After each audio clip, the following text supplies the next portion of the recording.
mungkin ya. Tapi itu mungkin nanya berjadinya tuh aku nggak tahu tuh kan. Nggak tahu tuh kan. Atau daerah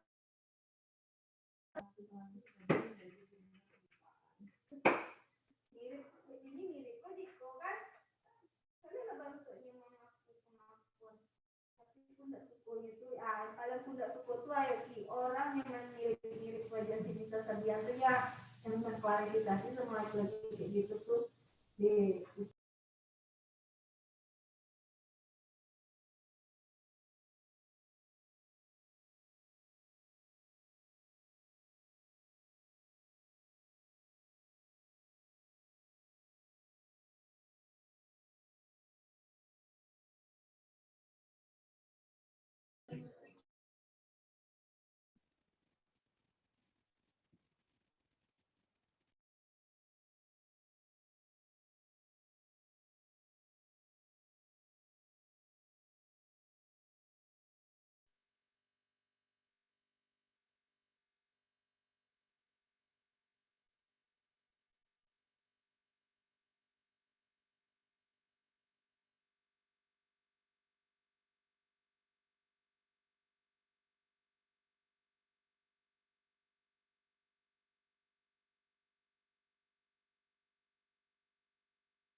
grupnya ini udah nggak premium lagi.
Selamat siang teman-teman.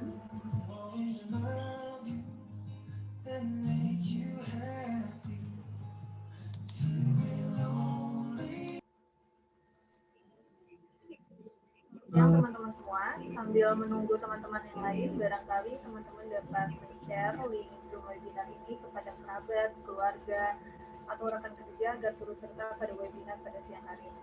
Untuk itu, webinar akan dimulai jam 13.35 sambil menunggu teman-teman yang lain untuk join di room.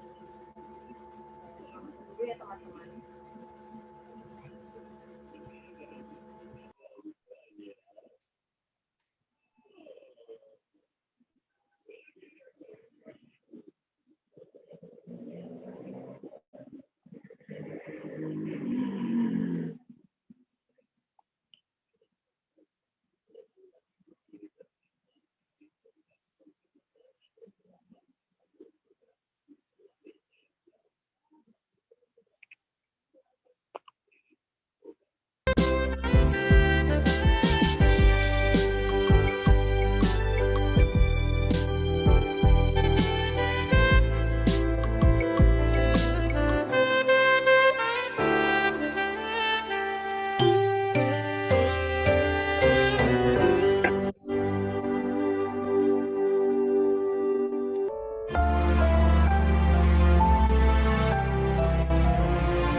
Go to work, you do the same stuff every day. You go home, you go to bed, repeat, repeat. There's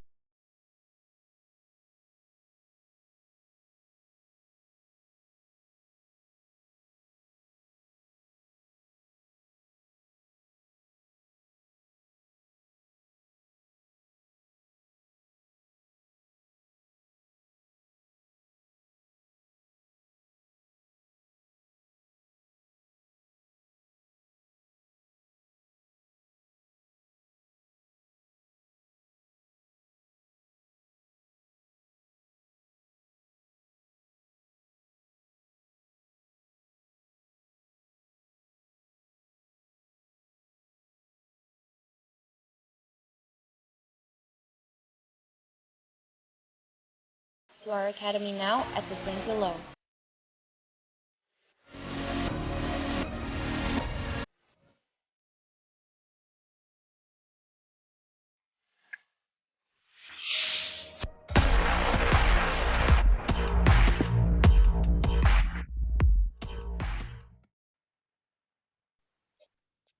Hi guys, I'm the co-founder of Algorithma. I previously founded Hypergrowth and GrowthBot.ai, both of these being marketing automation companies. So coming from that, I have experience building up data science teams and doing professional coaching and training for my clients in the mobile marketing industry. Algorithma is a data science education center that aims to provide quality education to professionals who want to get started on machine learning, data visualization, or some of the related data science skills. We believe in a learn by building approach, which means we take a very hands-on approach, a very practical approach when it comes to learning the required data science skills. Modern workforces are underprepared to solve some of the challenges we see today in the digital era.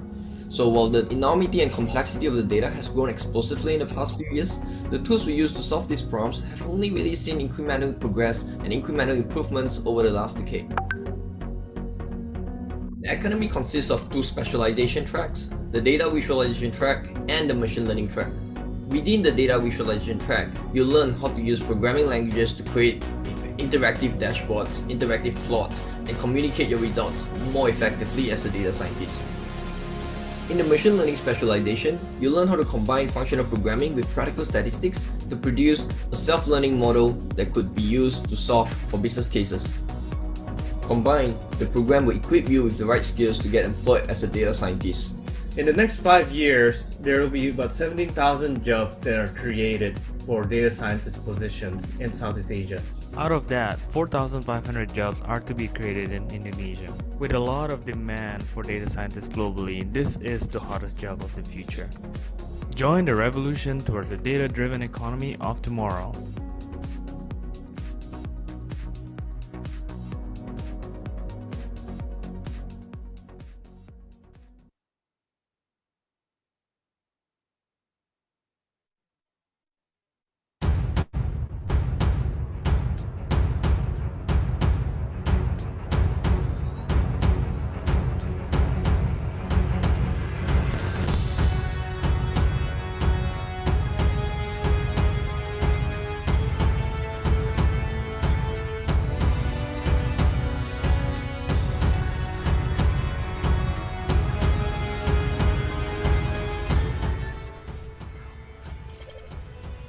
For the greatest value, we should focus on augmenting people with AI, enrich people's jobs, reimagine old tasks, create new industries, transform the culture, make it adaptable to AI-related opportunities.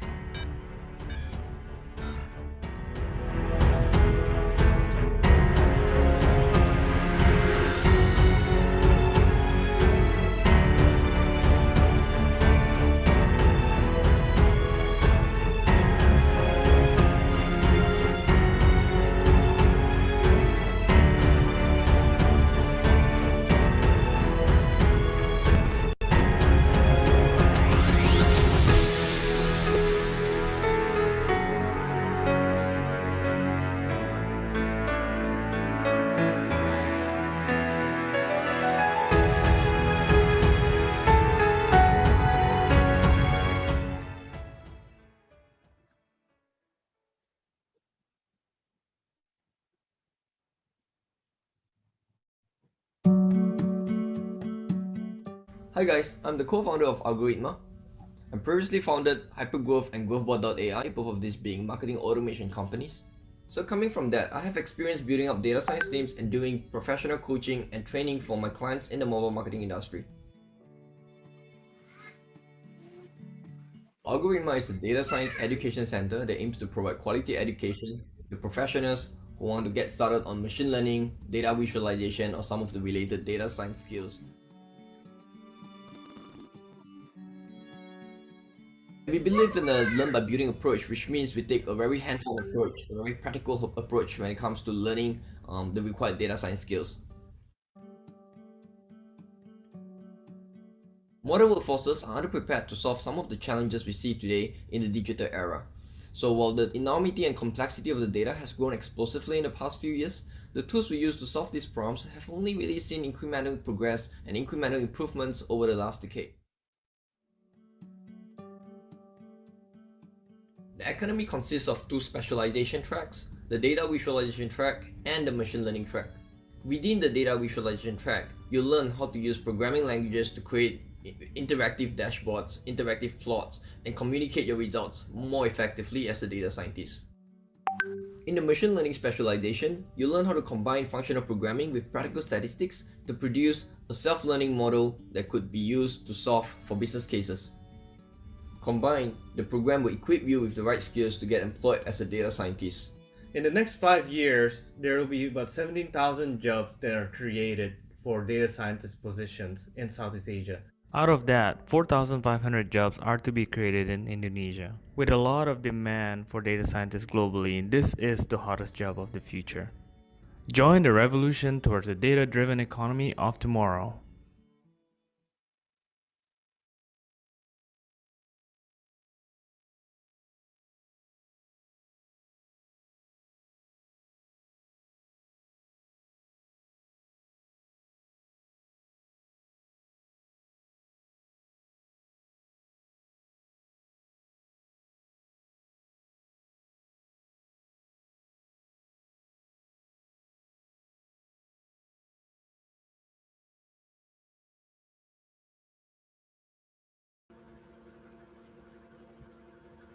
Selamat siang teman-teman semua.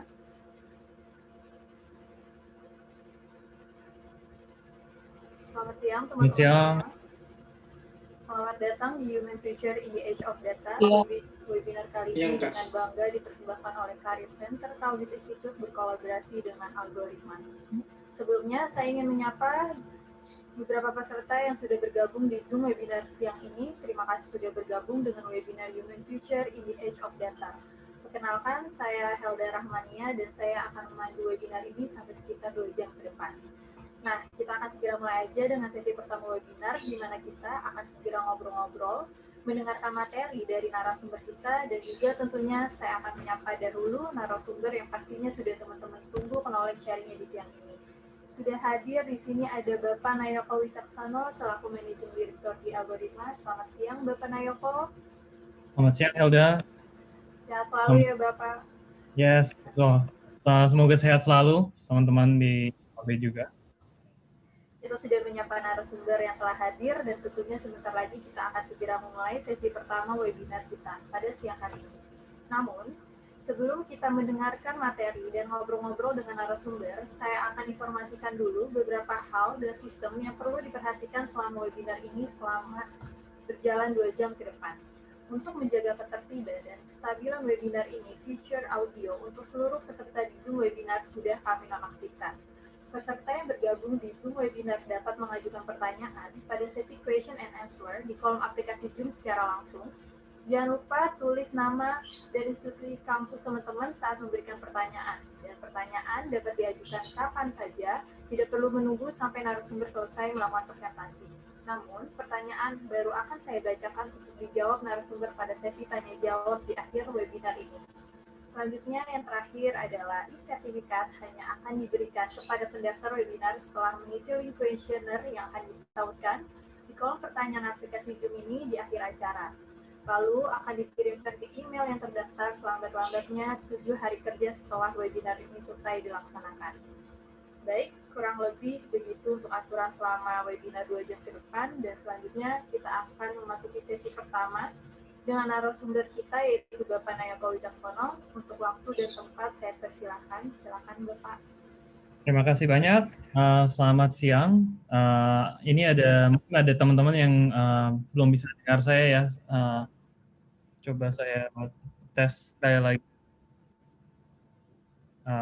Apakah suara saya bisa terdengar? Bisa Pak? Oke. Nggak ada yang bisa nggak dengar. Oke, baik-baik. Mulai aja. Saya Nayoko Wicaksono. Hari ini saya akan berbicara karena bahasa Indonesia saya kadang-kadang kurang baik, jadi saya akan mix Indonesia dan bahasa Inggris. Jadi mohon maaf sebelumnya. Saya mulai saja. Jadi hari ini kita akan berbicara tentang topik Future of Human in the Age of Data. Jadi ini tuh apa sih sebenarnya? Jadi kita akan bicara tentang bagaimana data itu telah change a lot of the behavior of us as a human being dan technology as well. Dan kita juga akan touch in a way bagaimana ini akan affecting individual tapi juga company-company yang ada di dunia saat ini. Dan apa saja sih sebenarnya konsep-konsep besarnya di sini yang kita perlu tahu, dan bagaimana kalau saya ingin membuat kapabilitas data, bagaimana saya bisa mendevelop diri saya sendiri atau company saya di sini. Oke, saya mulai dengan introduce tentang company Algoritma. Jadi Algoritma sendiri didirikan di tahun 2017 dengan saya dan co-founder saya Samuel Chan yang memang sudah lama di bidang teknologi. Kita bermisi untuk mengaccelerate data science adoption across the region dan memberikan employment opportunity di sini. Nah, kenapa ini sangat penting? Karena kita bisa lihat di Indonesia ini ada crisis of skilled worker. And ini sebenarnya nggak cuma di Indonesia, tapi nanti saya ceritakan juga ini di ASEAN ya. Tapi di Indonesia sendiri kalau kita lihat figure-nya, kita itu sayangnya rank 62 out of 140 ya dari sisi global skilled workers based on World Economic Forum di tahun 2018. Dari semuanya ada sekitar 133 juta yang memerlukan upskilling in this case, right, untuk menjadi skilled worker of the future. 8 out of 10 company sekarang memiliki difficulty untuk mendapatkan skilled worker tersebut yang memiliki knowledge yang tepat, dan adanya limited access. Jadi karena untuk skill-skill yang relevan saat ini belum banyak yang adopsi ya. Jadi dari sisi technical training di Indonesia itu masih sedikit di sini. Makanya kita ingin mendemokratisasikan skill ini. Jadi disinilah kita melihat kenapa banyaknya ada 52% of the white collar worker in Indonesia adalah masih underqualified. Dan ini juga terjadi di ASEAN ya in general. Jadi it's not just di Indonesia tapi di ASEAN ada skill gap mismatch. Di sini kita sendiri bisa lihat di Filipina, di Singapura sendiri lumayan besar. Makanya pemerintah Singapura tuh tahun ini dan tahun lalu sangat besar-besaran menginvestasikan ke edukasi di sini dan reskilling banyak populasinya dia. Maka itu di Algoritma kita memang sangat-sangat berfokus untuk memberikan kualitas edukasi yang terbaik ya. We are the first school yang certified di RStudio di Asia dan 20th globally. Dan kita juga salah satu sekolah yang memiliki branch di Singapura dari Indonesia. Sudah graduate lebih dari 1.000 alumni yang melakukan 3-4 bulan program di tempat kita sejak tahun 2017. Dan kita juga sangat berfokus untuk memberikan employment. Jadi di sini bisa lihat employment rate kita sangat tinggi dengan memiliki banyak corporate hiring partner.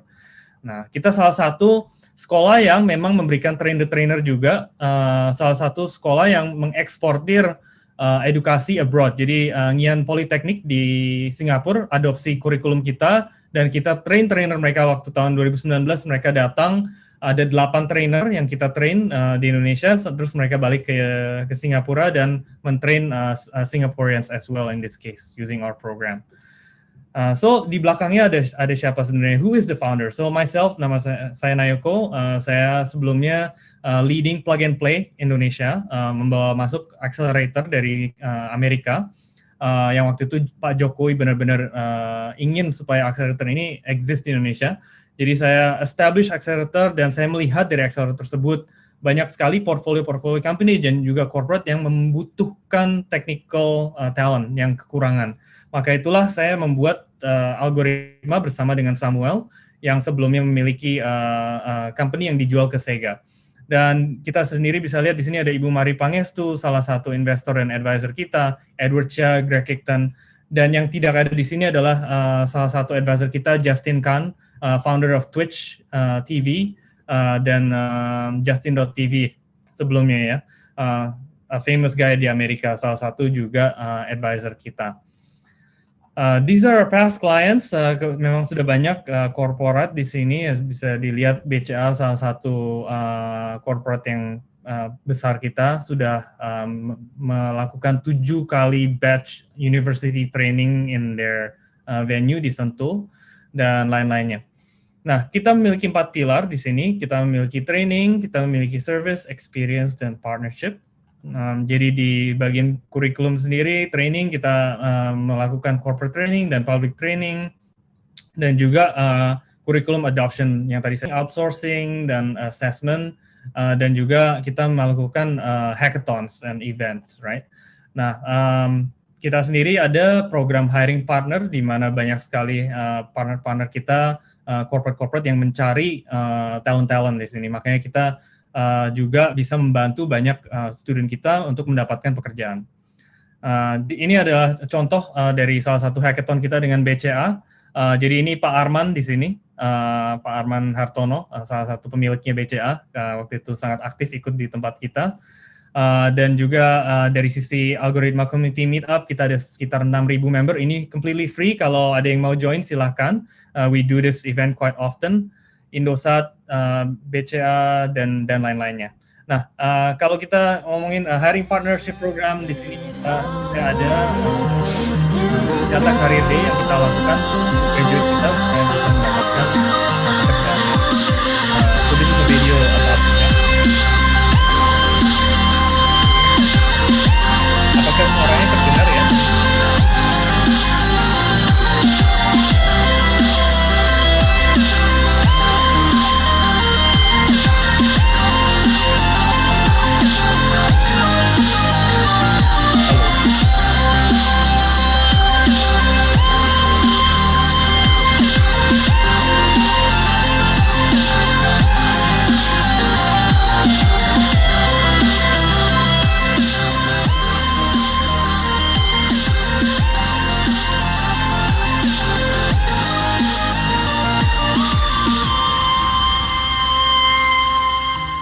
Okay, so that's our data career day. I'm going to go into our main program, which is the human journey, right? Let's start with the human journey. So the topic is the future of human. So in order for us to know the future of human, kita harus tahu what is the background of the human story in this case, right?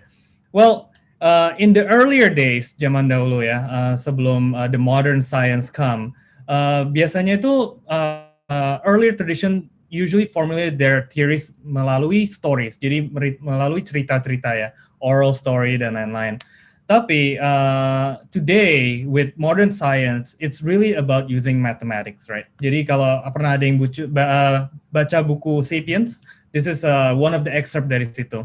Dan ada story di sini tentang the inventor of chessboard sebagai contoh. Nah, the inventor of chessboard itu adanya di India. Dia waktu itu sering bermain catur dengan the Emperor of India, and the Emperor loved him so much, and loved the game of chess that he said, "Look, I want to reward you. Name your reward. What do you want?" Right?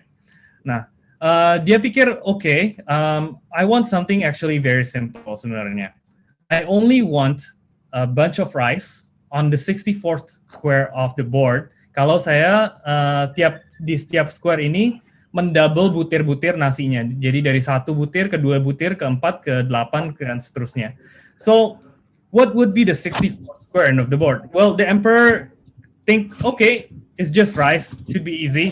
I'll just grant you, okay? Nggak apa-apa, grant you.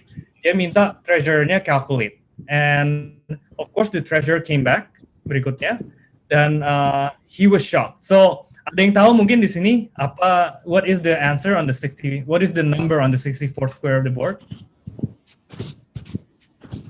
Can make a guess. I'll give 5 seconds. 3, 2, 1. Okay. This is the number. 2 kali 10 to the power of 19, right? So the treasurer bilang, my king, kita nggak bakal bisa bayar balik orang ini, even for our whole entire lifetime, even if we made ourselves bankrupt, nggak mungkin bisa bayar balik.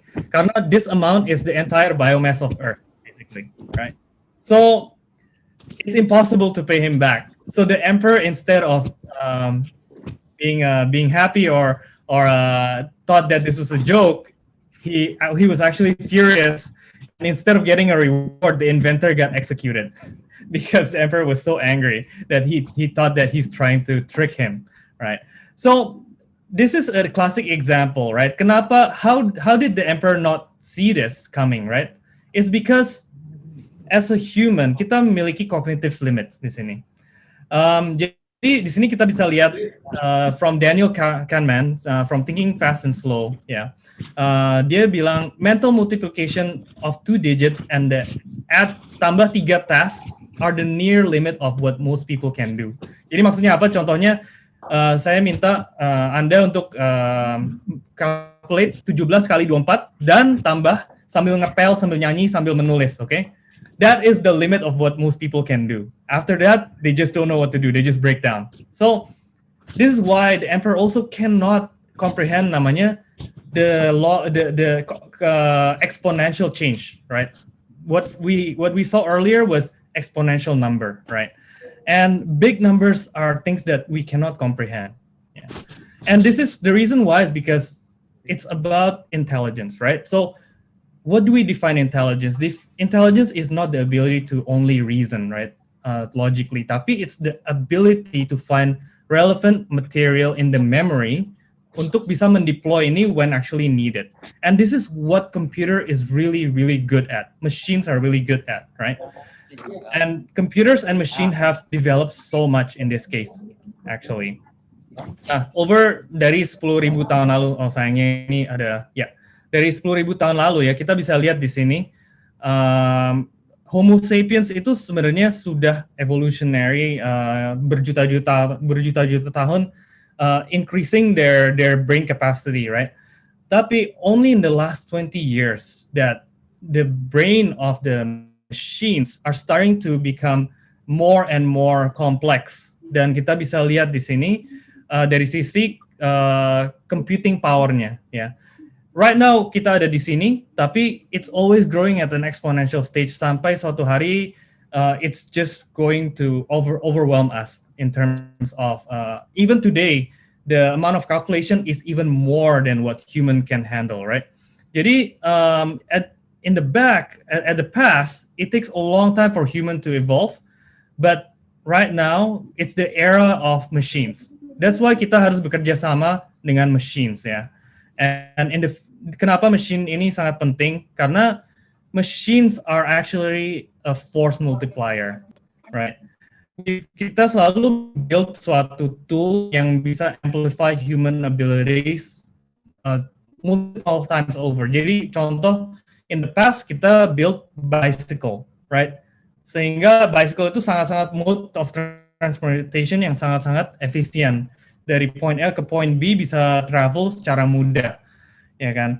So think of a computer like the bicycle for the mind in this case. Right? This is what Steve Jobs actually said. I reading an article when I was about 12 years old. I think it might have been in Scientific American, where they measured the efficiency of locomotion for all these species on planet Earth. How many kilocalories did they expend to get from point A to point B? And the condor one came in at the top of the list, surpassed everything else. And humans came in about a third of the way down the list, which was not such a great showing for the crown of creation.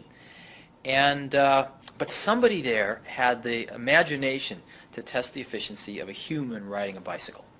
Human riding a bicycle blew away the condor, all the way off the top of the list. And it made a really big impression on me that we humans are tool builders, and that we can fashion tools that amplify these inherent abilities that we have to spectacular magnitudes.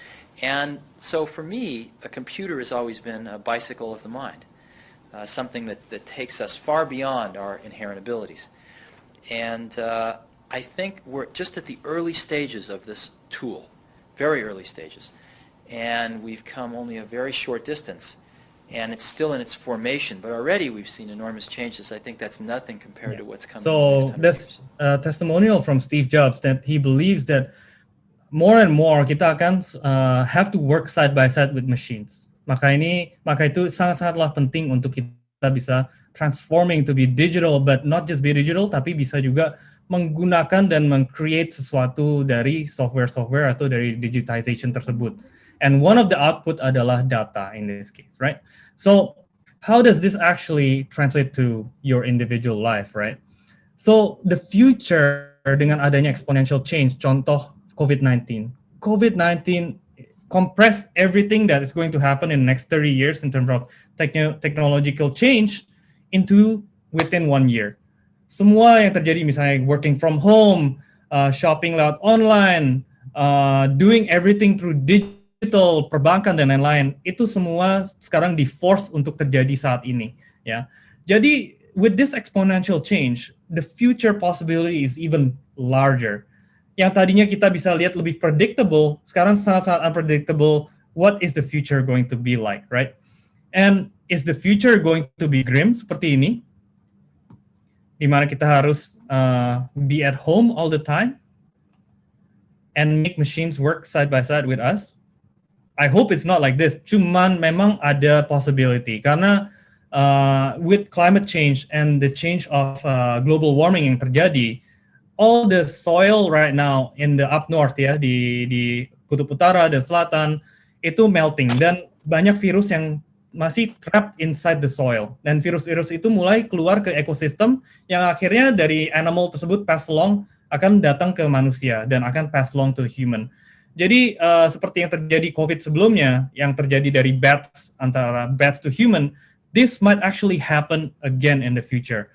And we have to be prepared at this time, and hopefully it doesn't go to this bad, right? But if it does, we have to prepare our own skills and our own people in this case, right?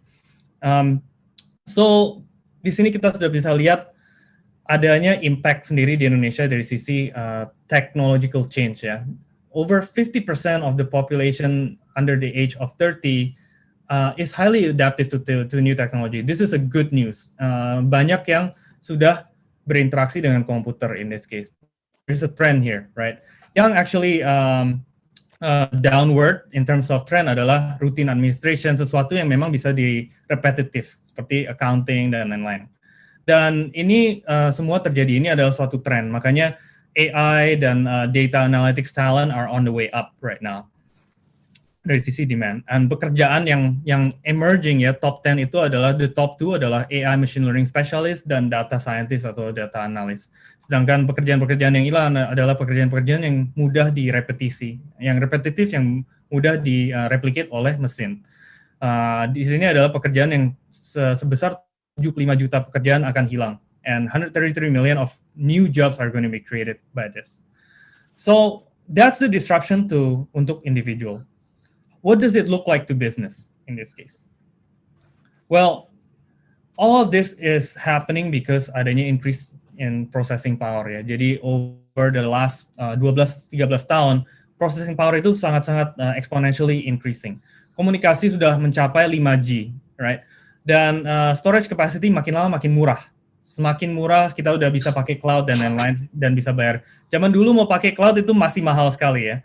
Jadi, what does it mean to company? It actually, for companies who leverage on this strength, mereka akan meng-increase improvement mereka dan mereduce cost to consumer mereka. Kenapa Amazon sangat-sangat successful? Is because of this, right? This is why tech company are growing at exponential rate dan traditional company growing at linear rate, mereka akan kalah. This is why it's happening. The disruption is happening right now. And kita bisa lihat company-company yang traditional sebelumnya sudah the top company sekarang semua sudah software company in this case, right? Dan banyak company yang akan mati ke depannya yang nggak bisa evolve karena they cannot evolve, right? So this is because kalau kita bisa lihat ada namanya S-curve ya.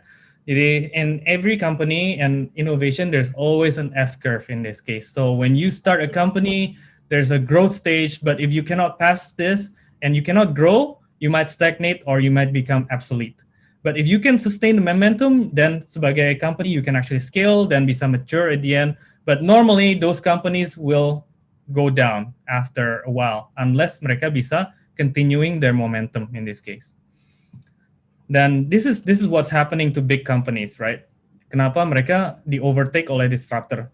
Yang tadinya mereka memang lebih the sustainer traditional company, mereka lebih fokus ke high end consumer dan lain-lain. Tapi company seperti Gojek dan company-company lain yang lebih mass market, and the end mereka bisa overtake the existing players. Seperti contoh Bluebird versus Gojek in this case, ya.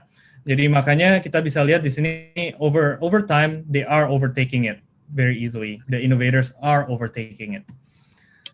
And this is kenapa digital transformation is happening a lot everywhere, right? But it's not always positive. Jadi kalau kita mentransformasikan diri menjadi digital, itu nggak selalu positif karena actually it's adding a lot of complexity.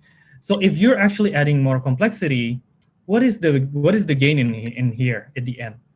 The gain is the data that is actually produced by it. If you don't want to if you don't want to use data, then you don't need to digitize, right? Nggak perlu mendigitasi your company in this case, because if you transform without data, then it's useless, right? What you're doing through digital is not very useful in the end, right? And you can see here the trend as well, ya. Di tahun 2018 ada kita memakai 18 zettabyte of data in the whole wide world. 18 zettabyte. 1 zettabyte itu adalah 1 triliun gigabyte, ya. Ini tahun 2018. Dan this is what it looks like, a snapshot di tahun 2018 dan tahun 2019, ya. Di sini kita bisa lihat kalau yang sering nonton Netflix dalam waktu 1 tahun saja itu dari 266 thousands of hour watch menjadi almost 700.000 jam dalam waktu 60 detik.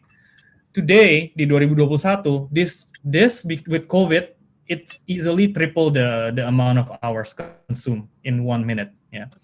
So the amount of data by 2025 is expected to be 175 zettabyte, right? And the data yang akan kedepannya lebih banyak dipakai adalah data-data yang lebih unstructured. Jadi data-data yang contohnya seperti video, audio, sensor, social media, bukan data yang structured anymore. I mean, there will be still structured data, tapi it's demanded less and less, right?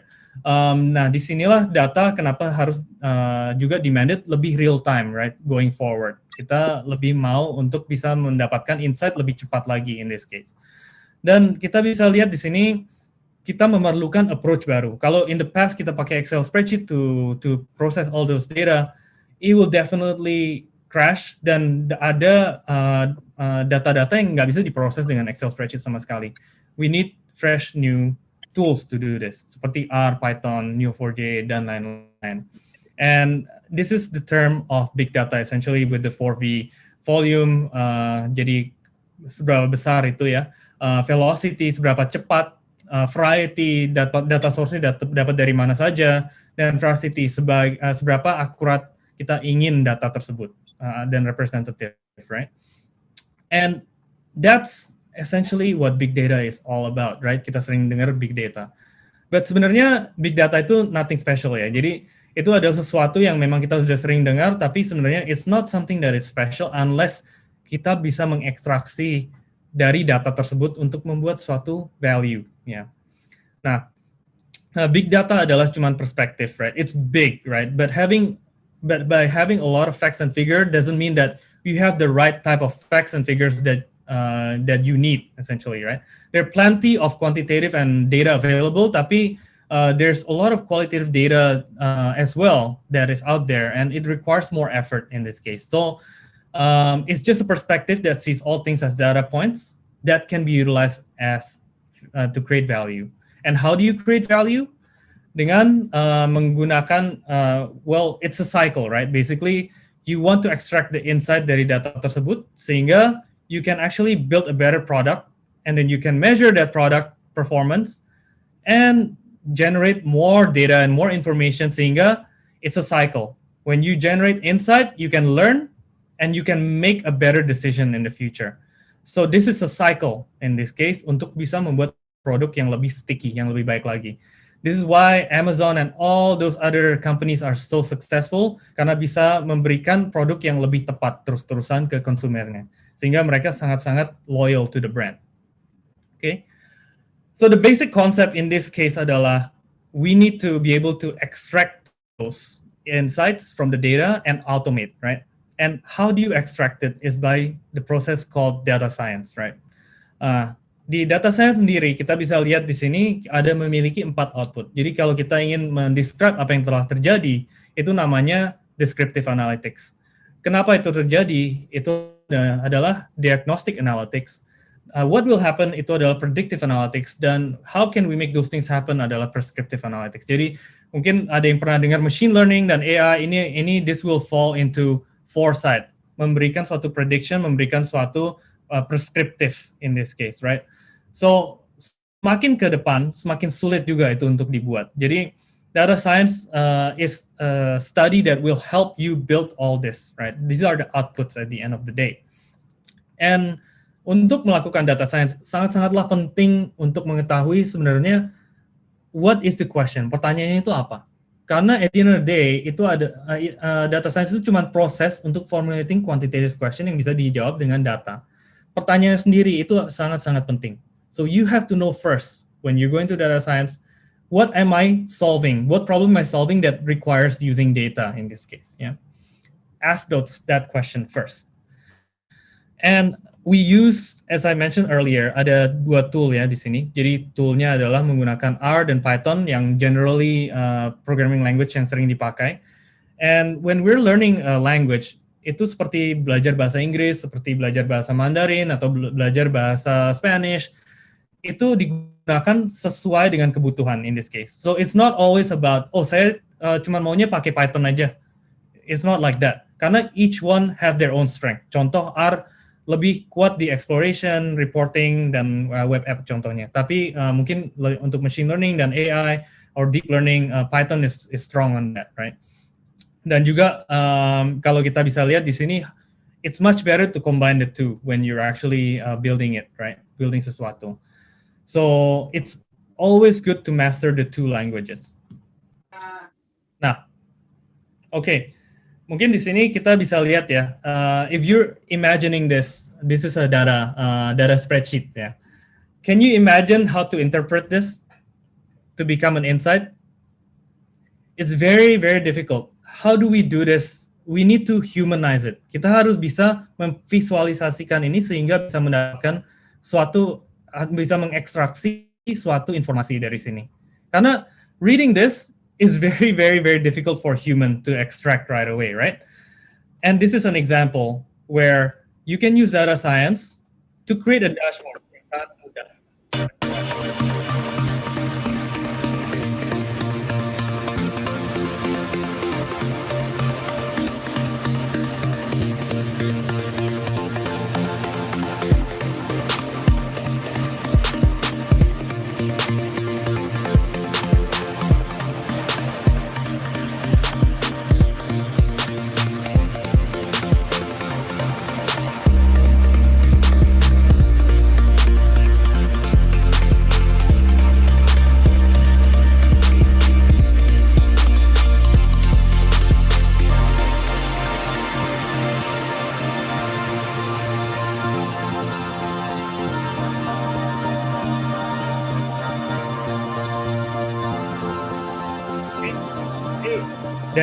Dari semua ini sebenarnya what you need to do once you already master how to do this, all of this will be very, very easy. Lebih gampang daripada interpret ini semua ya, and even creating this.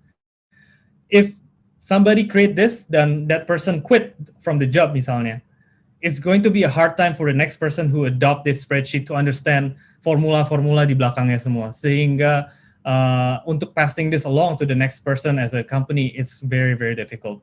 It's different dengan when you're actually doing programming language. bisa dibaca apa aja sih logiknya and step by stepnya in this case. That's why it's important for us to master this. Okay, so that was untuk dari sisi data visualisasi ya atau diagnostic. When we're talking about prescriptive dan juga predictive, kita bicara tentang artificial intelligence, which has a subset of machine learning dan a deeper subset called deep learning. I will explain to you what those actually means, right? But essentially AI adalah typically defined sebagai ability untuk mesin untuk memperform cognitive functions that is associated with human mind, seperti perceiving, reasoning, learning, dan problem solving in this case. So imagine kita mau, sebenarnya kita punya intention untuk pergi ke Bali ya. Imagine we're trying to go to Bali and trying to find information, also some product that is relevant to this. Misalnya kita bekerja untuk travel company seperti Traveloka. So how do you create a machine learning supaya saya sebagai company bisa memprediksi my pengguna dan memberikan produk yang lebih tepat in this case? Well, you can use for example, VPS, Vacation Predictive Scoring, right? Or Vacation Preference Scoring. Dan di sini di dalamnya ada menggunakan data yang di-script dari misalnya behavior dia untuk mencari dari search atau dari beberapa website-website travel lainnya. Sehingga saya bisa memprediksi, oke, kira-kira kayaknya saya bisa memberikan suatu pricing promo untuk Bali, oke? So instead of giving promo for Lombok, I will give it yang lebih tepat sesuai dengan kebutuhannya saya, what the consumer actually really want, which is going to Bali in this case. So that's using machine learning. Another example contoh adalah in our day-to-day, mungkin di sini ada yang sering pakai Spotify. Spotify uses this when they're recommending songs, right? By knowing exactly what is your preference, what type of songs you have on your playlist, dia bisa memprediksi recommended song.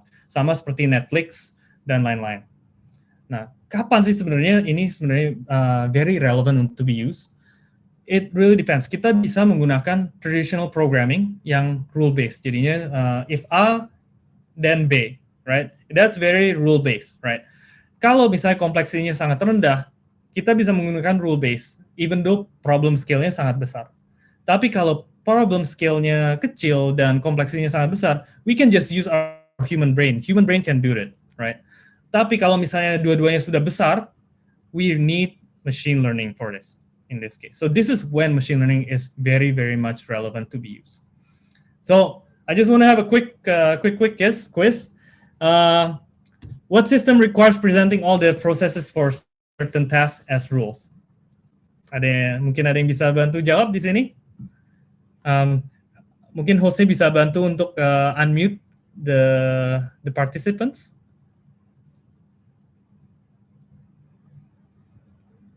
Halo. Jawab bisa raise hand. Halo Hilda, boleh bantu untuk unmute the participants mungkin untuk ikut participate di sini? Okay. Ada yang bisa jawab?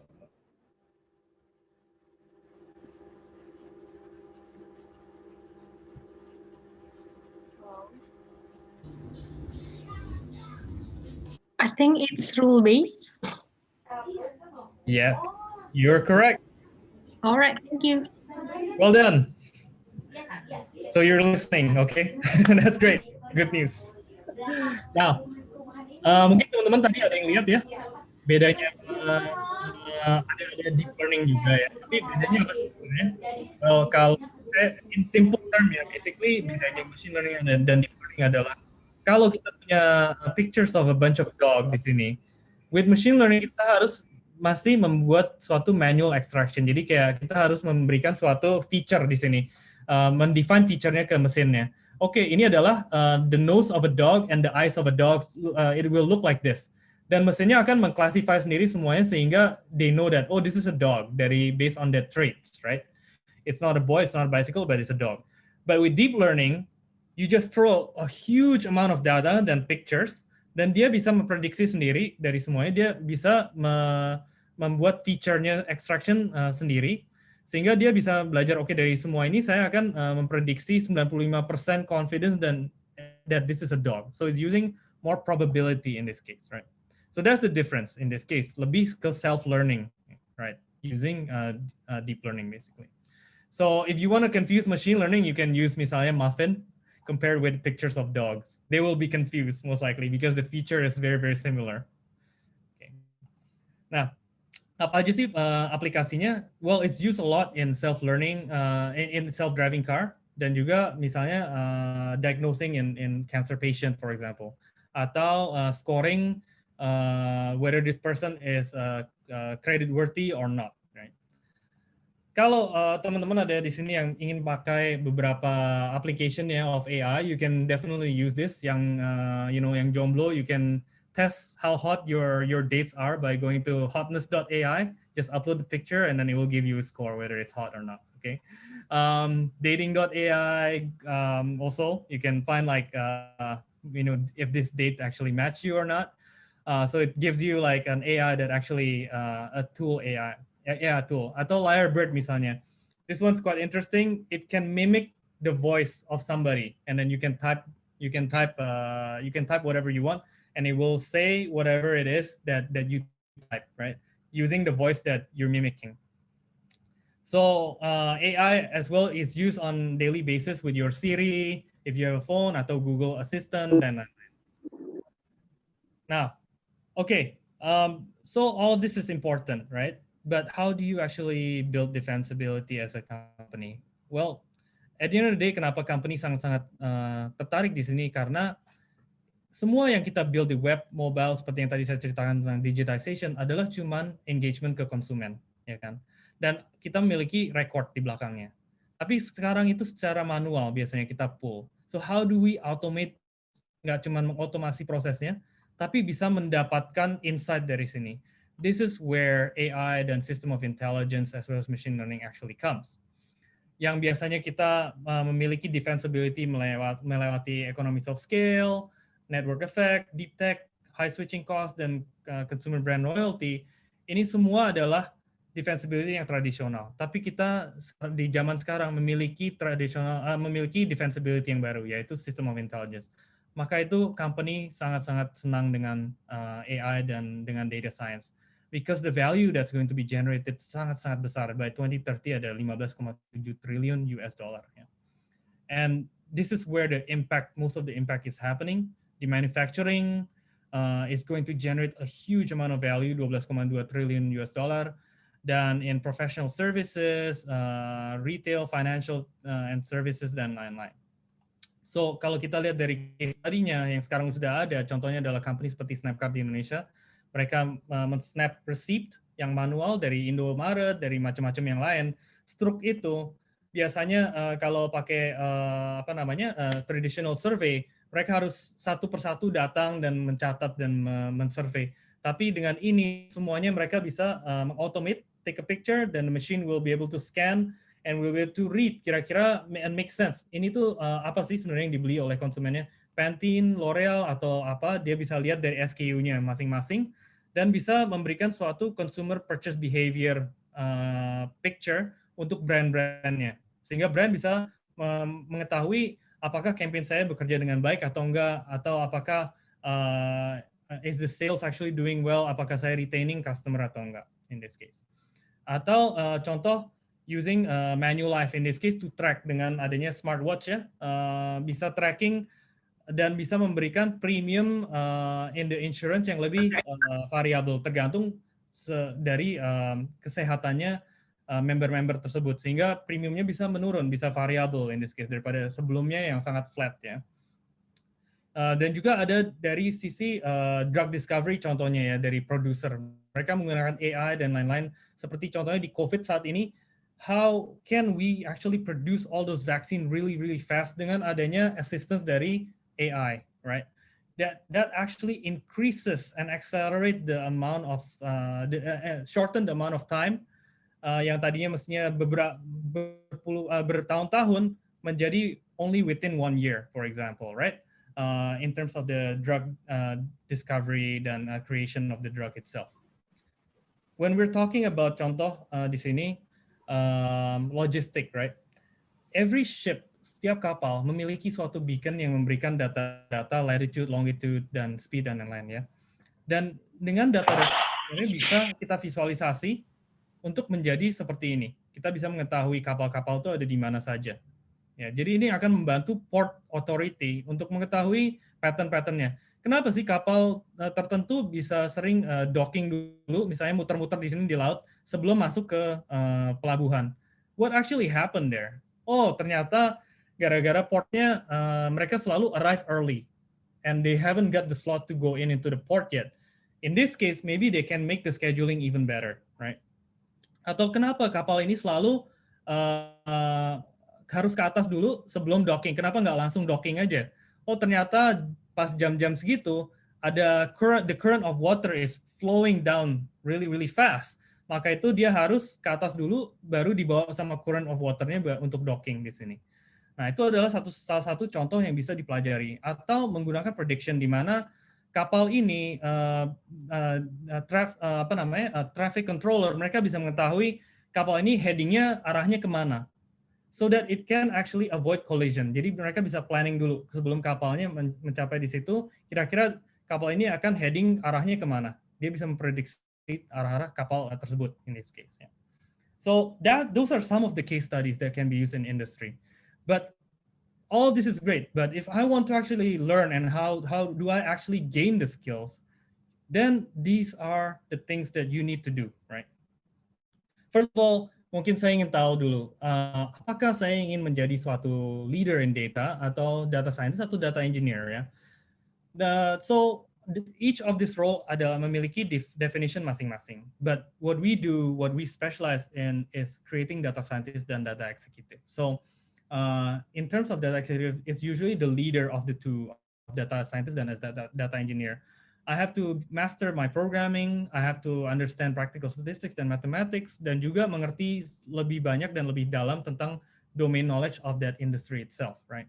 So my job as an executive atau team leader untuk manage timnya dan managing communications with out there, dan juga ensuring project-project untuk move forward. Sebagai data scientist, it's mainly about data cleansing, about extracting information-nya, sehingga saya bisa memberikan informasi yang tepat untuk decision maker in this case. Jadi di sini adalah perbedaan dari kedua. Tapi main skill yang harus saya dapatkan di sini adalah saya harus bisa memiliki skill computer science atau coding, mathematics dan statistics, dan juga harus mengetahui domain knowledge tersebut dengan baik. Jadi as a data scientist in mungkin pharmaceutical, akan berbeda skill-nya dengan data scientist di financial industry. Mungkin saya harus biasanya orang yang jago di suatu industri, not necessarily jago. Sebagai data scientist on a day-to-day basis, itu apa aja sih yang saya face biasanya? Well, kita akan face banyak dirty data di sini. Maksudnya dirty data itu data-data yang mungkin kurang lengkap ya. Contoh misalnya dirty data adalah data yang saya dapatkan yang tadinya ini adalah beratnya manusia di sini mestinya 70 kilo, tapi mungkin dari beberapa data lain, mereka salah menggunakan unitnya tapi memakai pounds. Jadi instead of 70 kilo, it's 100 pounds.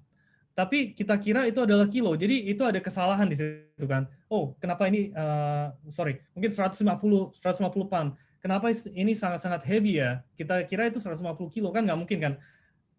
How many human are 150 kilo in this case? Jadi we have to make sense and clean the data. That's what it's called, cleaning the data. Jadi dari data-data yang doesn't make sense, atau data yang mungkin datanya missing, how do we make sense of it? How do we actually make sure that data-data tersebut di-clean dulu sebelumnya? And most of us sebagai data scientist, 70% of the job of data scientist is cleaning the data. Yeah.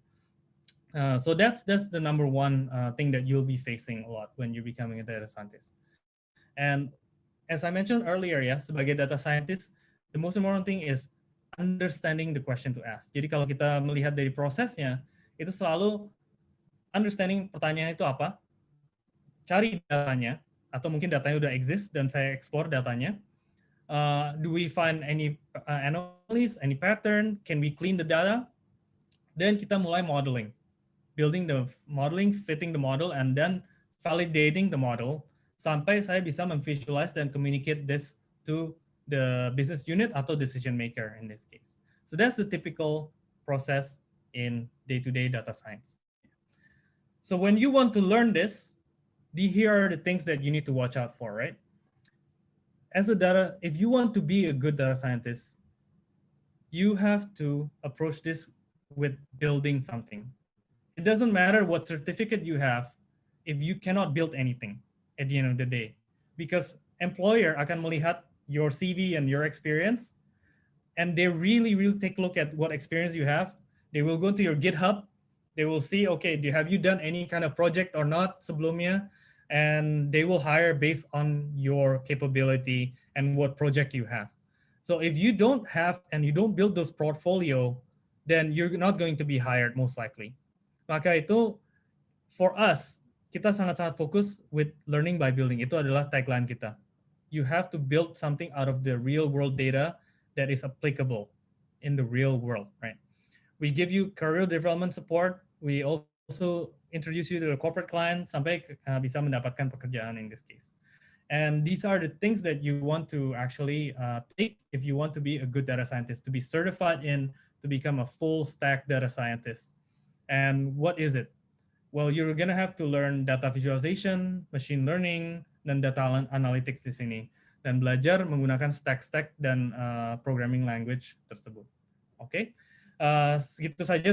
Sepertinya time saya sudah mulai up ya, sudah 50 menit. Jadi remember, going forward, when we're actually we're becoming more and more data driven, right?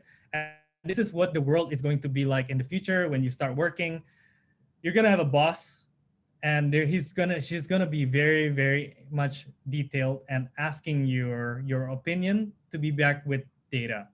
So data is going to empower your opinion, right? It's going to make your opinion even better. So show me the data. Okay? Thank you so much. Dan kalau saya mungkin buka to the floor for pertanyaan, question and answer. Silakan. Baik, terima kasih Bapak Nayoko.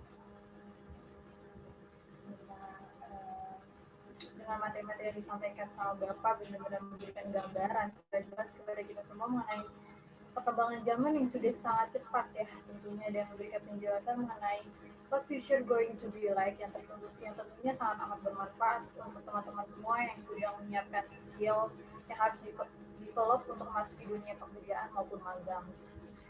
Selanjutnya kita akan memasuki sesi tanya jawab dan saya akan membacakan beberapa pertanyaan yang sudah masuk nih Bapak Nayoko di kolom registrasi kami. Sorry Elda, suaranya sangat soft. Apa bisa? Oke, gimana? Sudah terdengar? Masih sangat soft ya. Apa boleh di increase volume-nya?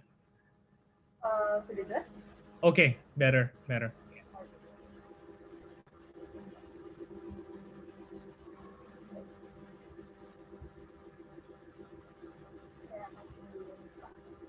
Mungkin ada yang mau langsung tanya, mungkin bisa di unmute ya. Ada yang mau langsung tanya sendiri.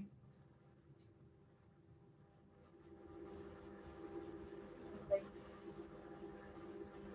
Ya, saya akan bacakan beberapa nih Pak.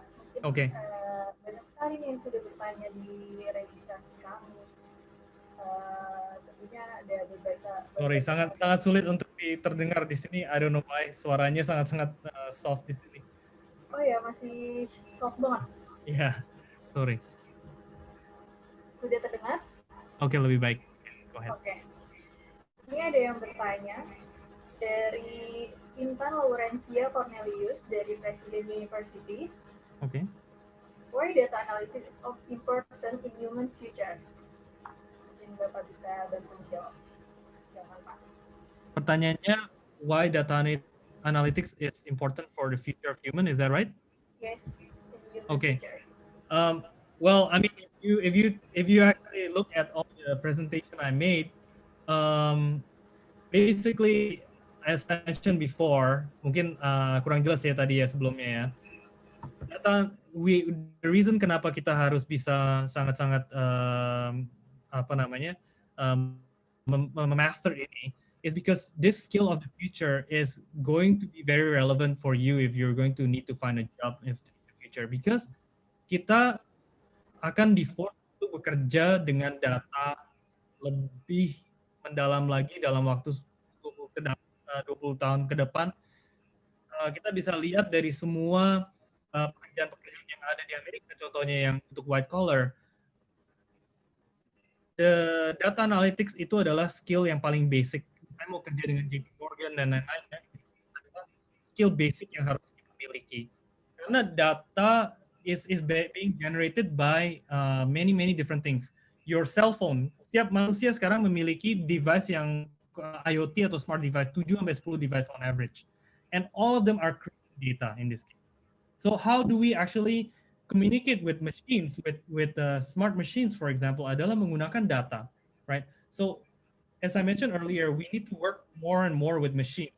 So that's why we need to be able to communicate with the machine who are communicating with us in a form of data in this case, right? So that's why these skills are very important ke depannya. Ya. Dan another reason kenapa ini adalah important for the future of human, mungkin di sini ada yang pernah dengar Elon Musk membuat suatu company bernama Neuralink. Ya. Apa sih Neuralink itu? Well, it's quite interesting. Neuralink adalah dia ingin membuat suatu interface antara mesin dan manusia di mana dia bisa menginjek suatu chip di kepalanya manusia sehingga manusia bisa berkomunikasi tanpa harus typing anything and bisa controlling machine, right? But how it is beyond that. Kenapa itu sangat-sangat penting? Karena in the future, with AI becoming more and more advanced, eventually it will catch up to human awareness. Sampai mereka bisa surpassing awareness. The only way for us untuk bisa competing dengan AI adalah untuk memiliki AI di setiap masing-masing manusia. So we're going to be able to live with AI together in this case, right? And we have to be able to communicate with AI together sehingga kita bisa competing dengan AI yang ada di luar itu. And that's the mission of Neuralink if you're curious. And this is why these skills until we get there, it's very important to master. Sampai karena those kind of things akan still far away, but until then we have to be able to communicate with machines. Ya, silakan ada pertanyaan dari Zevanya ya. When you realize that data is really important in your future career based on your experience back in daily life or career life, and what is it? Well, I realized data is very important. Actually, ilmu data itu sebenarnya udah lama sekali ya. Nah, I mean, we call it like statistics dan lain-lain. Itu ilmu data itu udah dari zaman dulu. Cuman kenapa sekarang ini yang lagi hot? Karena adanya those things, like the new things like machine learning, AI, and so forth, right? That's why it boomed. But data is actually very important even from the past. Karena contoh simple aja ya. Sekarang itu banyak sekali namanya fake news ya kan. But manusia itu sering making decision without actually basing it on facts, on data. And this is a very simple example of if we want to be a better human in the future, even today, we need to be able to make decision based on facts. And if we don't actually find those facts, then a lot of times those claims may not be true. And this is the reason kenapa kita banyak sekali social unrest, social injustice, and problem karena banyaknya fake news juga yang di-generate menggunakan suatu opinion and menggunakan suatu news tanpa understanding or being backed by data. That's why for me personally, data is very important and it's a very much scientific approach in this case, right? In the daily life especially. Okay, next. Okay. Selanjutnya ada yang bertanya juga dari Nanan Sofiani dari UIN Sunan Gunung Jati Bandung. Kedengaran Bapak? Ya, kedengaran. Oke. Oke. Bagaimana melihat peluang dalam pola suatu data sehingga menjadi lebih bernilai? Bagaimana melihat peluang dari suatu data sehingga bisa membuat sehingga menjadi lebih peluang. Jadi bisa melihat peluang ke depannya dari sebuah pola data. Oke, good question. Jadi seperti yang tadi saya ceritakan ya, sebenarnya sebelum masuk ke data sendiri yang tadi saya ceritakan itu kan kita harus mengetahui problem statement-nya apa ya. Pertanyaannya itu apa. In order for us to create an accurate problem statement, kita harus mengetahui we have to be good at asking the right questions in this case. Jadi if you want to unlock opportunity dari data, unlock value-nya dari data, yang paling pertama dari semua stage itu adalah the question itself, right? Jadi contoh misalnya di suatu company, kalau misalnya saya nggak tahu misalnya pertanyaannya apa, saya sebagai data scientist sendiri akan bingung. Saya exploring data dari semuanya yang ada, but I don't know what exactly do I look for in this case in the data, right? I don't know exactly what I'm actually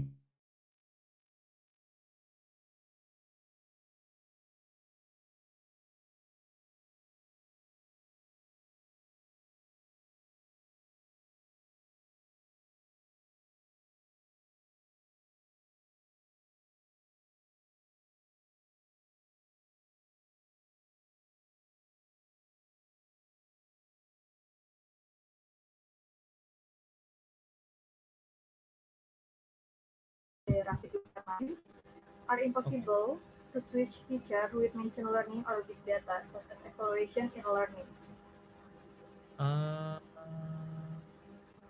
Are impossible to switch feature with machine learning. Sorry, saya kurang jelas ini pertanyaannya. Mungkin Hilda bisa bantu saya. Mungkin pembelajaran yang sekarang di era sekarang, apakah mungkin untuk membuat machine learning yang baru gitu, dengan data? Mungkin evaluasi learning. Era seperti ini apa? Oh, okay. I see. I think we still need teachers. Don't worry.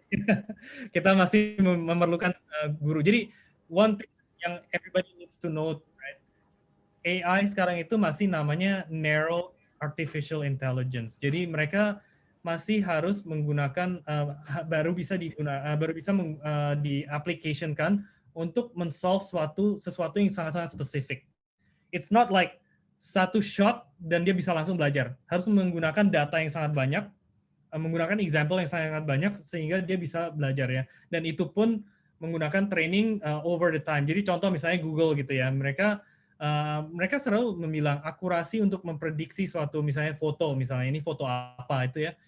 Even at getting to 90% accuracy itu sangat-sangat sulit. Jadi memang saat ini nomor satu dari sisi akurasinya sendiri itu mungkin belum sampai seperti human ya in terms of the cognitive untuk menginterpretasi. Tapi yang kedua juga kebanyakan itu use case-nya masih sangat narrow. Jadi contoh misalnya dipakai khusus untuk fraud detection contohnya, atau khusus untuk suatu spesifik misalnya di bank BCA yang klien kita sebelumnya dipakai untuk case di mana mereka ingin mengetahui ATM cash optimization. Jadi ATM di area Jakarta Pusat versus di Jakarta Selatan misalnya itu di suatu jam tertentu pada hari tertentu itu levelnya harusnya seperti apa contohnya. Itu kan sesuatu case yang sangat spesifik ya. Jadi karena kalau kita holding cash sebagai bank untuk holding cash itu ada cost-nya di situ untuk operating dan holding a lot of cash, karena dari sisi security, dari sisi transporting physical cash dan lain-lain itu ada cost-nya. Jadi dia bisa mengoptimisasi kapan di hari apa sebaiknya cash-nya levelnya seperti apa di suatu ATM ya. Jadi itu sangat spesifik right at this moment. Belum ada yang general AI, which is like a human being, itu masih belum ada. So don't worry, teacher is still safe. Belum tergantikan ya para guru kita ini semua. Nah, selanjutnya ada juga yang bertanya di kolom chat, yaitu ada Renta Fiona Gultom. I want to ask, is there a possibility that machine learning can be wrong in analyzing data? And when it is wrong in analyzing data, why can it happen and how to solve it? Definitely, pasti ada. Dan machine learning itu bukan suatu like magic bullet ya. Jadi kadang-kadang kita bisa membuat suatu modeling dan it's completely wrong karena mungkin datasetnya salah atau metodologinya salah atau the data itself is not data yang semestinya digunakan contohnya. So it's not always a magic bullet in this case, right? So it really depends on the quality of data and how much data can you actually generate in this case. How much data can you actually get? How rich it is can you get in this case? So when you're using machine learning atau deep learning, those quality of data matter so much, and the quantity of data also matters so much, right? That's how you can solve it, is by actually having a set of data yang dipakai untuk creating the modeling, but reserving some data yang dipakai untuk validating whether and making sense of it, right? Whether the model actually fits, right? So we're still need to use the logic of human to test this as well. Does this actually make sense or not? Does the result actually make sense or not, right?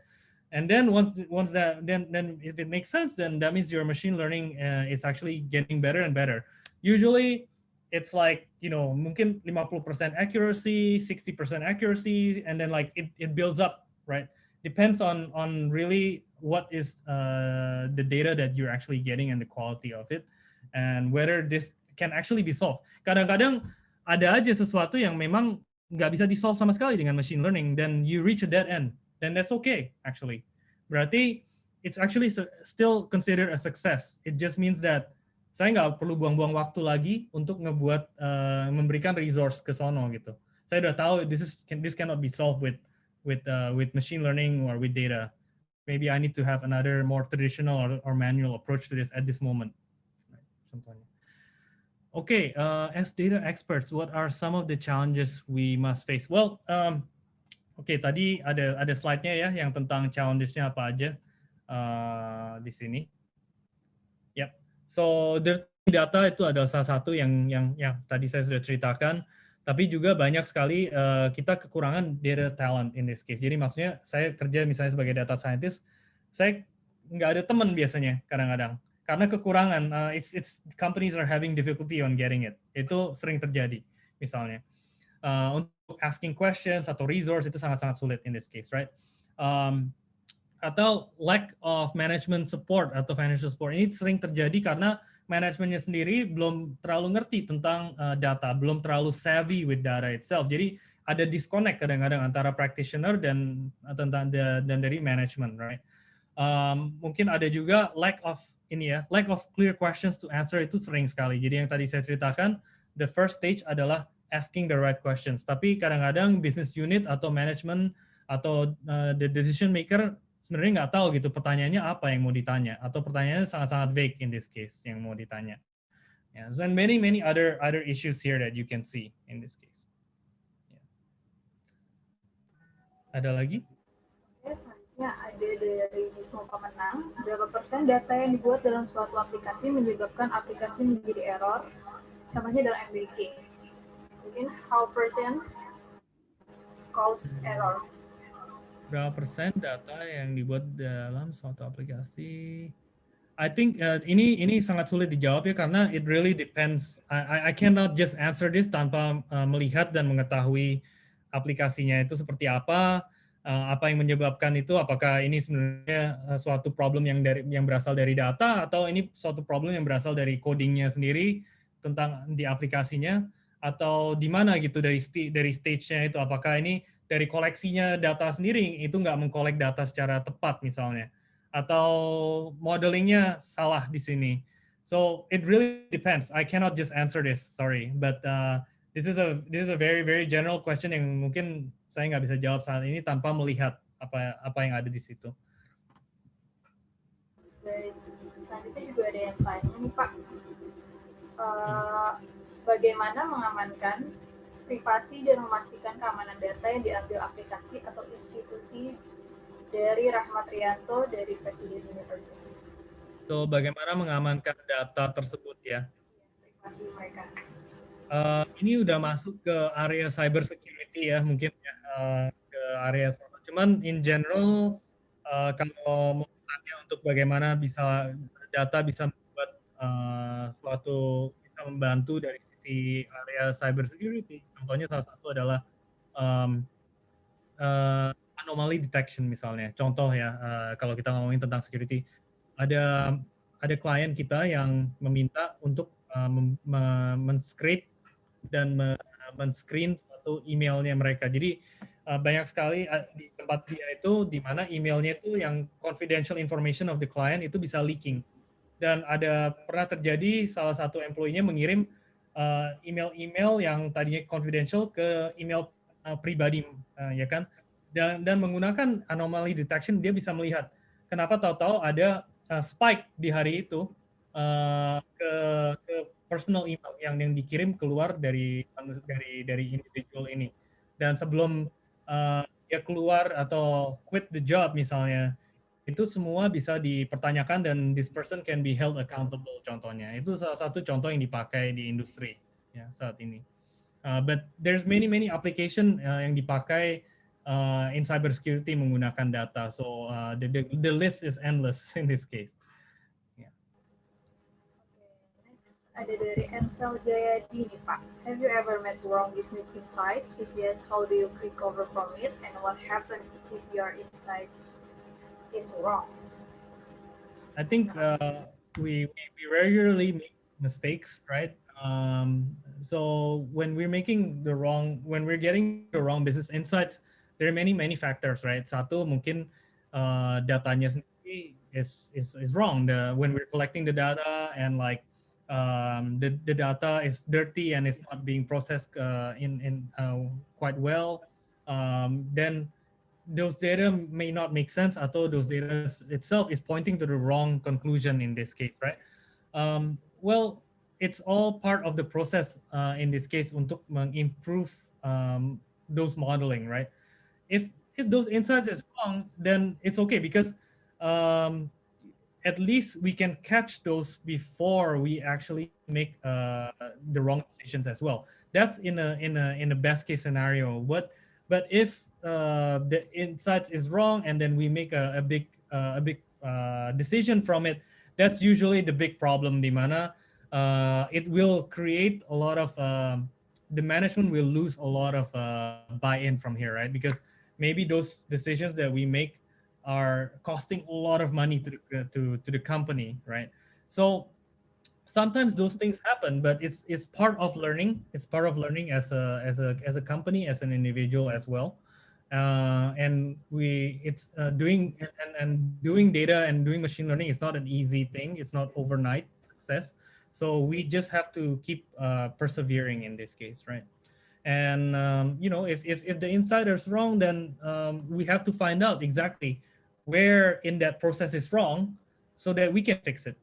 It's about the journey, right? Yang tadi saya bilang, the cycle. So this particular cycle sebelumnya, which is how to build a product yang tadi ada cycle-nya, a better product yang bisa sticky in this case. Jadi contohnya ada di sini ya. So whenever we build something, kita harus measure and learn from it and build a better product, right? Dari decision tersebut. So if we make a mistake, it's okay. We learn, we make a better decision next time. Oke, ada lanjutannya Pak dari JI-nya. Based on Excel question, as a data expert, so how many percent did you think the data could give impact in the company? As a data expert, how many percent do you think the data could give impact to the company? That's also a very hard question to answer. It again, the answer is depends. I mean, first of all, pertanyaannya apa dulu? I mean, is the problem statement that you're trying to solve adalah pertanyaan yang impact-nya nggak terlalu besar. Jadi misalnya dari return on investment of doing that project, is it big enough to create an impact?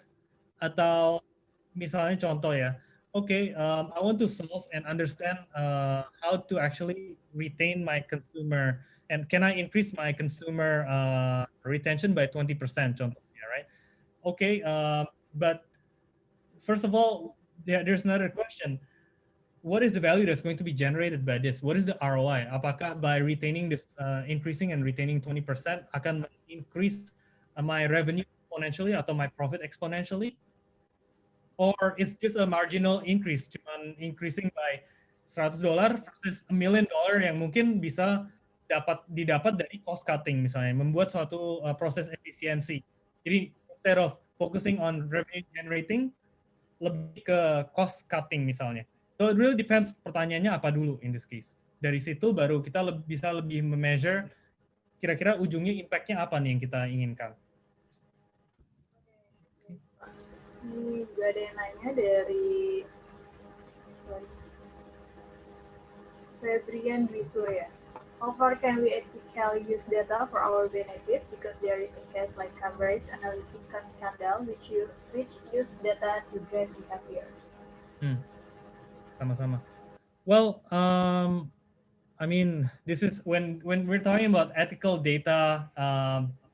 Ini mungkin udah masuk ke area yang I'm not familiar with, to be honest. Yeah, I'll just take this with discretion. Cuman memang kalau yang kita lihat dan yang as I understand itu data sekarang sudah sering dimanipulate juga dan dipakai untuk keperluan masing-masing. Jadi what happen adalah sekarang itu kenapa kita sering lihat sekarang ada antitrust lawsuit with big tech dan sering ada banyak sekali pushback against big tech ya di Amerika, di Western country dan di China sendiri kayak Jack Ma segala got in trouble, right?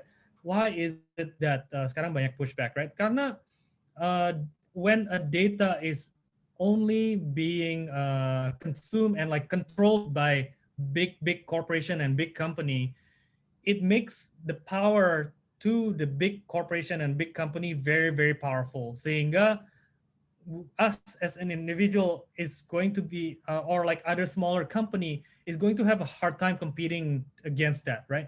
That's why there's a lot of monopoly that's happening today, and companies who are actually controlling the data is the one that is controlling the policy, misalnya. Ya, jadi why is Facebook so powerful? Because they control the data of our life. They control bagaimana they can manipulate, misalnya orang yang gampang marah gitu ya.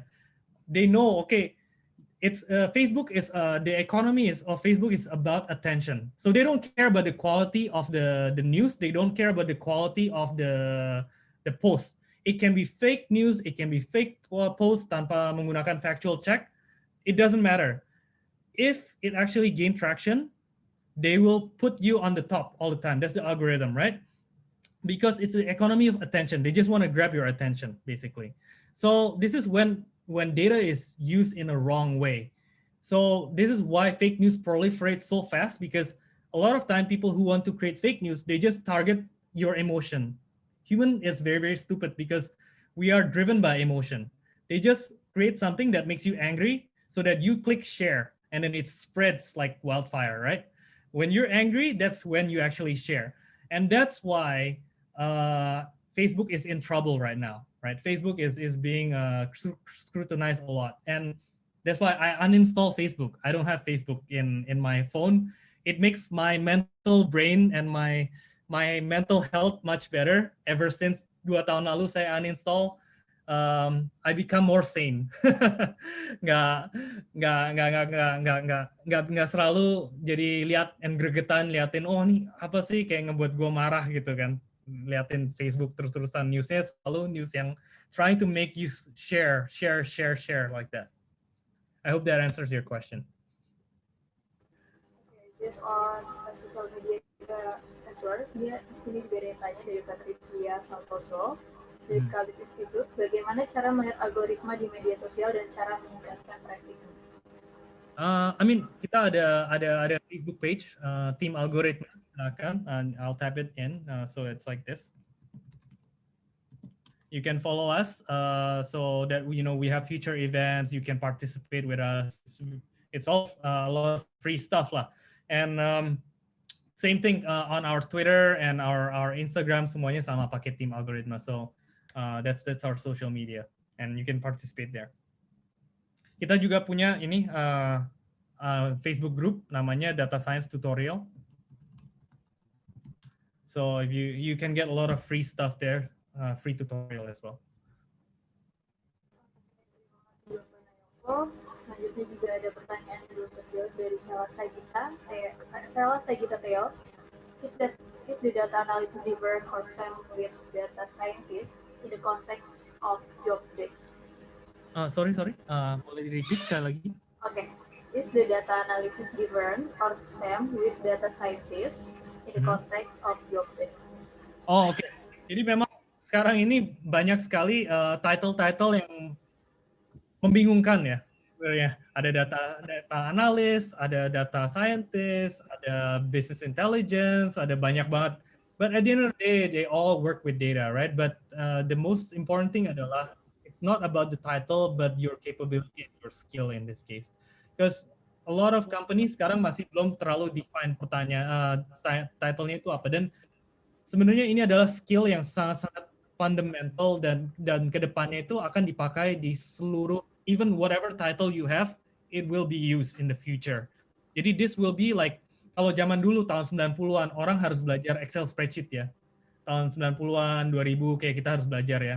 Excel spreadsheet is like something basic yang kita harus tahu. Ini akan menjadi the new Excel spreadsheet of the future.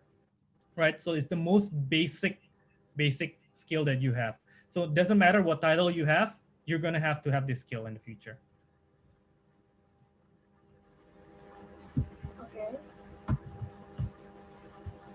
Oke, selanjutnya juga ada pertanyaan Pak dari Niken Adelia Justin. What it will be used for an environmental engineering related study? Sorry? What it will be used for an environmental engineering related study? Environmental engineering, is that right? Yes. Okay. Let me think. Well, I mean, dari sisi environmental engineering, contoh, they use AI untuk problem of plastik ya misalnya. Plastik itu kan sangat-sangat big problem sekarang. There's a lot of trash in the sea and everything, right? But how do we recycle? Karena sekarang itu, even though kita sorting ya di belakangnya, kita sorting plastik-plastik itu terus kita pisahin gitu. Misalnya ini plastik untuk didaur dan ini untuk sampah ya. Masalahnya masih plastik itu at the end of the day kecampur lagi di landfill-nya, sayangnya. Terus, but there's this new technology di mana mereka bisa men-solve dan mensortir, oke, mana yang plastik pakai infrared sama pakai suction cup gitu ya, mana yang plastik yang mana yang enggak. Dan dari semua itu mereka bisa membuat recycling lebih baik lagi in this case ya, contohnya. Jadi sampai dari plastik tersebut mereka bisa even sorted, mengetahui makeup of the chemical of plastik itu apa, apakah ini PET dan lain-lain, apakah ini plastik yang bisa di-recycle dari situ, right? So instead of doing it manually pakai labor, ini kan not hygienic number one ya, and it's hazardous for people to sort it like that. It's using machine and robot and computer vision to do it, for example. So that's one example.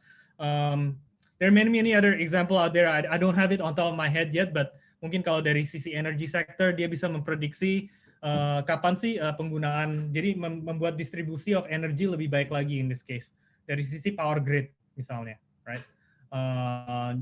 Make it more efficient in this case sehingga no more blackouts in certain area, right? They can predict kapan adanya surge di suatu area and so forth before it actually happens. Ya, Bapak juga yang masih bertanya dari Muhammad Afindras, Kalis Institute, bagaimana cara kita membangun karir dan koneksi dalam industri data? Oke, membangun karir dan koneksi ya. Oke, Ya, dalam industri data. Oke, well, saya bukannya mau promosi or something, tapi kita memang memiliki komunitas yang sangat besar di sini. Jadi joining our community is one that you can do, sehingga bisa networking dengan yang lain-lain. Cuman memang saat ini rada sulit ya, soalnya ada COVID, jadi selalu harus pakai Zoom ya. Tapi biasanya kita memang membantu. Atau if you join us as a student, we will make sure that we find you a job as well in that case, and help you connect with our hiring partner yang sekarang ada 500 lebih hiring partner in this case. So definitely that's an area yang kita bisa bantu for you to get that connection to the industry as well. So you just have to take the course, build your capability, build your portfolio, and then you get the connection from there. Ini Pak dari Rahmadia Triasandayanto, Universitas Islam 45. Bagaimana perkembangan machine learning terkait future of data di era saat ini? Bagaimana perkembangan machine learning di future of data di era saat ini? Di era saat ini, oke. Yeah. Well, I guess machine learning itu memang saat ini sudah mulai diadopsi banyak ya di industri dan lain-lain. Jadi tapi memang machine learning itu kan, as I mentioned earlier ya, artificial intelligence, machine learning, deep learning saat ini masih narrow. It's solving a very specific problem. Contoh misalnya yang AI bisa mengalahkan orang main chess atau main Go. That's very specific for that purpose, right? So opportunity-nya memang sangat-sangat masih besar, masih banyak. There's still blue ocean. There's still a lot to explore. There's still a lot to build. Karena case study-nya itu masih banyak banget yang perlu di solve dan di explore in this case. But adopsinya juga saat ini in terms of the machine learning and the algorithm itself sudah makin banyak. Of course, semakin banyak juga, semakin banyak failure-nya juga. So there's always a lot of failure, there's always a lot of success. So but it's at a point where it's increasing at an inflection point sampai it's exponentially growing at the moment. So it's still very hot, but it still has a long way to go. Masih panjang sekali story-nya di sini. Yang terakhir nih Bapak.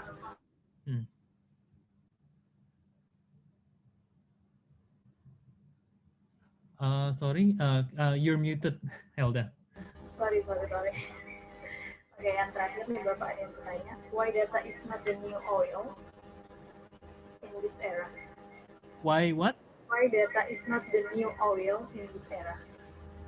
Oh, I mean, I don't think I mentioned that data is not the new oil. Data is the new oil, right? Cuman maksudnya it's not about I mean like the oil itself itu kalau misalnya kita ngomongin oil diekstraksi dari tanah, kalau nggak di-refine menjadi gasoline, menjadi bensin, kan nggak bisa dipakai buat mobil ya. It's the same principle here. Data is the new oil, but it's not if you're not actually extracting and refining it to be able to be used for the purposes, then it's useless basically, right? You have a lot of data and then what? Because the data itself will expire. Misalnya data yang kita keep tapi udah lama sekali nggak dipakai, misalnya sebelum COVID ya dan setelah ada COVID, banyak data yang sebelum COVID itu udah nggak relevan lagi karena adanya COVID. COVID is basically like a reset button right now, and we have to get new data right now based on COVID because the world itu fundamentally changing. The way people work, the way we do things is fundamentally changing. So all this data is like building from year one again in this case. Bapak, sepertinya pertanyaan-pertanyaan yang sudah ditanyakan sangat cukup dijawab juga dengan jelas dari Bapak Nayoko Wicaksono.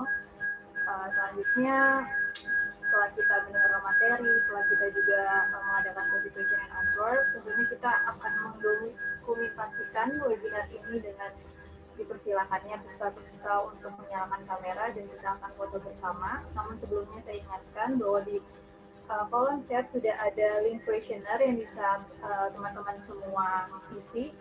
Untuk nantinya akan kami proses dengan sertifikat yang akan kami kirimkan ke email kalian semua. Oke, jadi silakan untuk ditampilkan muka-muka tampan dan muka-muka cantiknya. Oke, ini ada 5 slide. Ayo nih yang ganteng-ganteng dan cantik-cantik pada showcase dong. Ayo dong.